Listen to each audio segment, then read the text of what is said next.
여러분 반갑습니다. 오늘 같이 보실 하나님의 말씀은 마태복음 5장 13절입니다. 너희는 세상의 소금이니 소금이 만일 그 맛을 잃으면 무엇으로 짜게 하리요?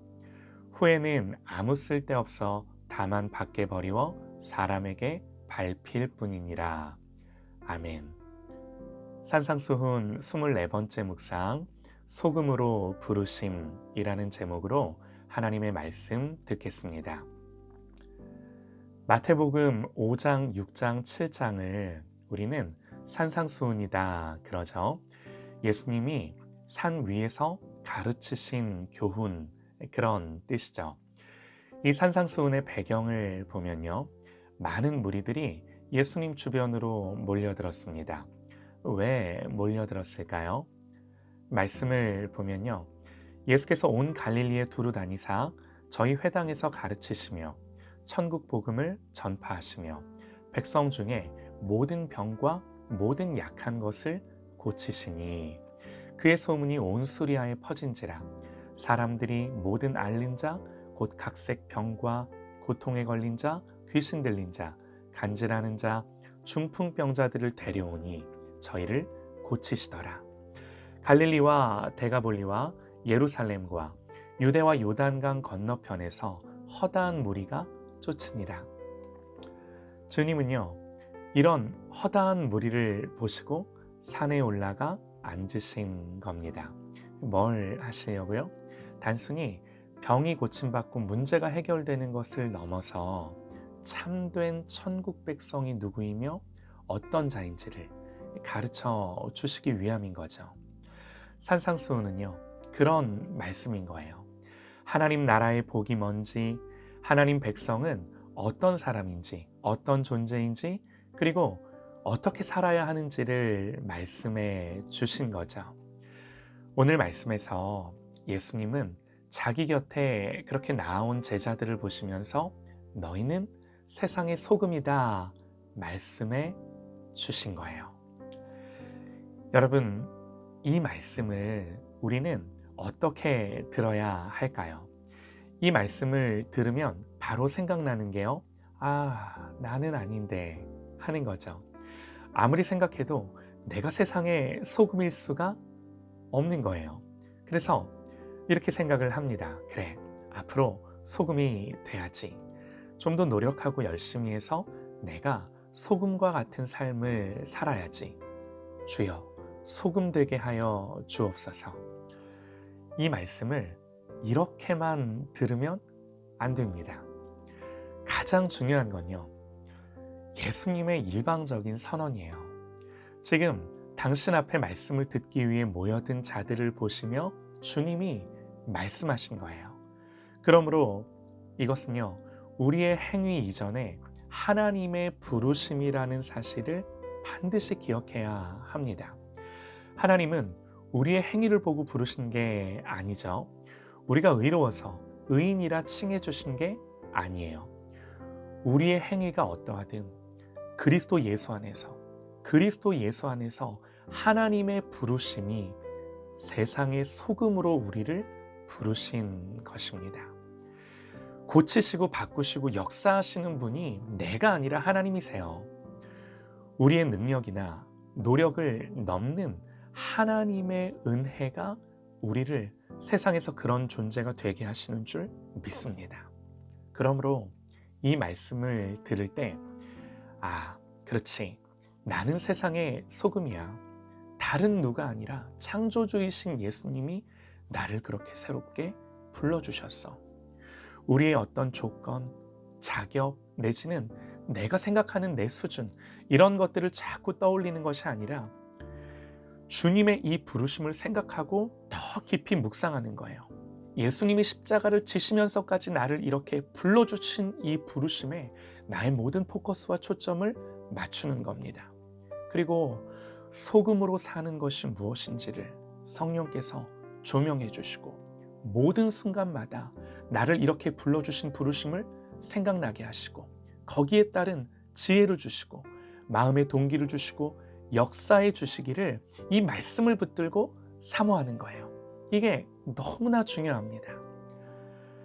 나를 소금으로 불러주신 주님을 붙드는 것, 그 주님을 계속해서 생각하는 것, 계속해서 이 사실을 자각하고 사는 것, 내가 아니라 내 속에서 나를 그렇게 부르신 주님이 나를 책임져 주시고 역사해 주시는 것, 이 사실을 기억하고 붙들고 살아가는 저와 여러분 되시기를 간절히 소망합니다.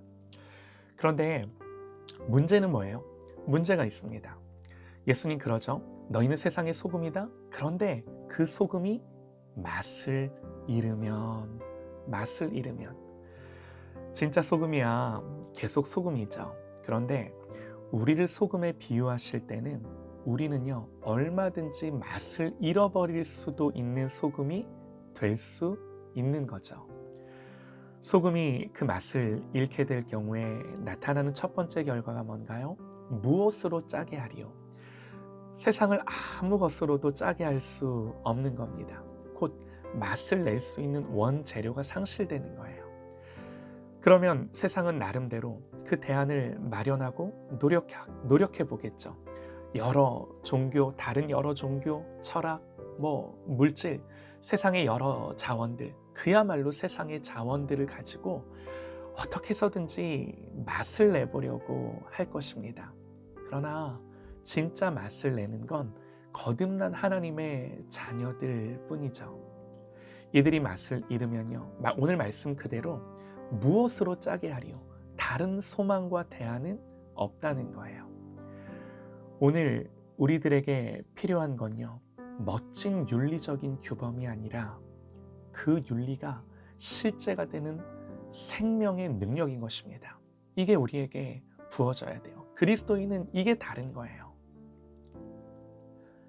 성령께서 역사하실 때 이 생명의 능력과 열매가 맺어지는 줄 믿습니다. 또 소금이 맛을 잃게 되면 아무 쓸데없어 다만 밖에 버려져 사람에게 밟힐 뿐이니라 그러시죠. 소금이 맛을 잃을 때 나타나는 두 번째 결과는요, 그리스도인인 우리들 자신에게 주어지는 사회적 냉소입니다. 여러분, 우리가요 이 사실을 알아요. 그리고 느껴요. 세상은요 어찌됐건 교회에 대한 기대감이 있어요. 그리스도인들을 향한 기대감이 있어요. 더 높은 기준과 잣대로 바라보는 이 시각이 있나요, 없나요? 있죠. 분명히 있어요. 그 기대감이 클수록 실망감도 큰 거죠. 그렇기 때문에 우리가 이 소금의 맛을 잃으면 세상은 그 실망감을 밖에 버려져 사람들에게 밟힐 뿐, 우리를 밟으며 그 실망감을 표현하는 거죠. 당연한 겁니다. 주님 말씀하세요. 너희는 세상의 소금이다. 어떻게 소금이 될 건가? 여러분, 이건 우리의 문제가 아니에요. 누가 뭐라든 주님이 우리를 소금으로 불러주셨어요. 여기서부터 출발하는 겁니다. 그러면 이제부터 우리는 이 말씀과 상관없는 사람으로 살아가는 것이 아니라 정말 이 말씀을 붙드는 거예요. 주님이 이 말씀에 책임지시도록 나를 내어드리고 역사하시도록 나를 내어드리실 수 있기를 간절히 소망합니다. 베드로를 부르시면서 주님 말씀하세요. 내가 너로 사람 낚는 어부 되게 하겠다. 주님의 의지셨어요. 우리가 소금이라는 것은 저와 여러분의 의지가 아니라 주님의 의지세요. 그리고 이 의지를 갖고 우리 예수님 십자가를 지셨어요. 계속해서 이 주님의 열심을 바라보고 붙들고 역사해 주시기를 사모하는 거예요. 소금은 맛을 내는데 그 의미가 있습니다. 여러분, 이것이 무엇이겠습니까? 거듭난 하나님의 자녀들은 하나님으로부터 새롭게 난 자들이에요. 그저 육신으로만, 우리의 부모님들을 통해 육신적으로만 이 세상에 난 사람들이 아니라 거듭난 하나님의 자녀들은 하나님으로부터 성령으로 새롭게 다시금 태어난 사람들입니다. 성경은요, 죄와 허물로 죽었던 우리들을 십자가의 구속과 성령으로 새롭게 살게 했다 그럽니다. 그래서 여러분, 우리는요 이 세상 속에 있지만 세상에 속한 것이 아니라 하늘에 속한 사람이에요. 하늘로부터 난 사람들이에요. 우리는 세상의 통치를 받는 사람들이 아니라 하나님 나라의 통치를 받는 사람들이 된 거예요. 여기에 우리의 다름과 소망이 있어요. 우리가 예수 믿는다고 더 나은 사람이 된 게 아니죠.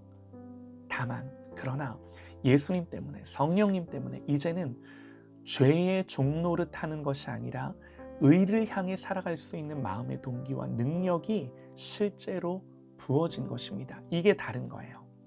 이 사실을 알고 이제는 우리가 이 하늘의 은혜를 구하며 사는 거예요. 우리의 존재를 자각하고 은혜로 부르신 주님을 향하여 죄와 싸우며 살아가는 저 여러분 되시기를 간절히 소망합니다. 하나님이 반드시 은혜를 주세요. 맛을 내게 하는 역사가 일어나는 줄 믿습니다.